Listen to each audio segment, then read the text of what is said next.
Look at them! They brought an army! We brought something worse! When that horn sounds, you stop being men! You become the darkness they told stories about! No mercy! No hesitation! Let them see what war actually looks like! Become a monster! There was a version of you that tried to fit. You remember him. He woke up early, smiled when he didn't mean it, laughed at jokes that weren't funny because silence made people uncomfortable. He filed himself down, smoothed every sharp edge, swallowed every fire, shrunk himself into shapes that made the world feel safe around him. And it almost killed him. Not the world, the shrinking. The slow, daily act of becoming less than what you actually are, that is the thing that nearly ended you. Not the enemies, not the betrayal, the pretending. Acting like you were built for a quiet life, when everything inside you was screaming for war. You were never built for normal. Normal is a cage designed for men who are afraid of what lives inside them. And for a long time, you sat in that cage. Not because you belonged there, because no one told you what you were. No one looked at you when you were young and said the reason everything feels wrong is because you are not like them. You are not wired for their version of peace. You are carrying something older and heavier and more dangerous than anything a normal life can contain. So you suffered, quietly. You sat in rooms that were too small for you. Jobs that bored your soul to death. Relationships where you had to perform a softer version of yourself just to be tolerable. And every night, you'd lie there, staring at the ceiling, feeling something clawing at the walls of your chest. Not anger, something deeper. A knowing, a certainty you couldn't prove to anyone that this was not your life. That this small, predictable, ordinary existence was someone else's blueprint, and you were forced into it like a sword shoved into a drawer. But a sword doesn't stay in a drawer forever. The day it came out, the day you stopped pretending, is the day the world started calling you dangerous. Not because you hurt anyone, because you stopped performing. You stopped smiling on command. Stopped explaining yourself. Stopped apologizing for the weight in your voice and the fire behind your eyes. And people, normal people, comfortable people, they felt it. They felt the shift. And it terrified them. Good. Because what they call dangerous, heaven calls ready. What they call too much, God calls exactly enough. They wanted a version of you that fit inside their understanding. But you were never supposed to be understood. You were supposed to be Christ, no. You were supposed to be felt, the way a storm is felt before it arrives.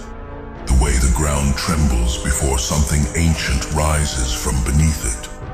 They told you to calm down, settle, be realistic, find a normal job, a normal life, a normal way to exist in a world that rewards obedience and punishes intensity. And you tried.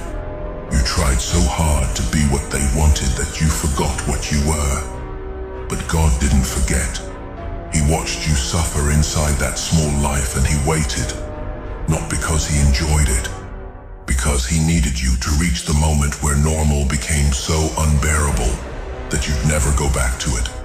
Not for love, not for money, not for peace. Never again. That moment already happened. You know exactly when. It was the night you stopped caring what they thought. The night the last opinion that mattered stopped mattering. Something snapped, not broke, snapped into place. Like a bone that had been dislocated for years, finally cracking back where it belonged. And it hurt, but the pain was clean, holy, even. The kind of pain that comes with alignment, with becoming what you were always supposed to be before the world taught you to be less.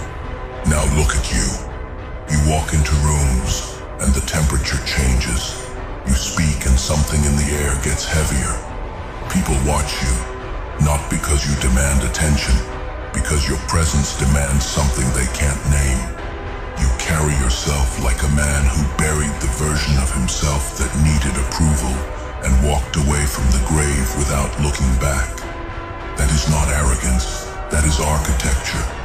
God built you this way, heavy, intense, uncontainable. And then he placed you in a world that wasn't ready for you, not as punishment, but as assignment. You are the disruption, the correction, the thing that walks into comfortable rooms and reminds everyone that comfort is not the same as purpose. They will never understand you. Stop waiting for it.